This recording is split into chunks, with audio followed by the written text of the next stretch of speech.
একদা এক সময় এক ব্যক্তি একটি নির্জন দ্বীপে আটকে পড়ে। সে সৃষ্টিকর্তার কাছে অনেক সাহায্য প্রার্থনা করে। হে সৃষ্টিকর্তা, আমাকে এখান থেকে বাঁচাও, আমি আটকে পড়েছি।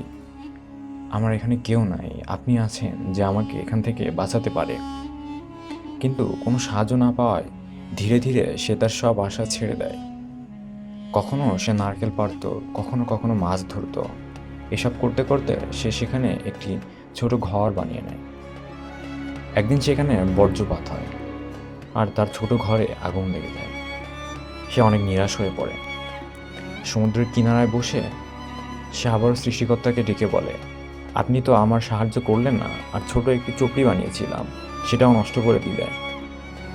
তারপর সে দেখে তার দিকে একটি জাহাজ আসতেছে, এবং অবশেষে সে বেঁচে যায়। তো জাহাজে বসে সে ক্যাপ্টেনকে জিজ্ঞেস করে, আপনি আমাকে কিভাবে খুঁজে পেলেন এখানে?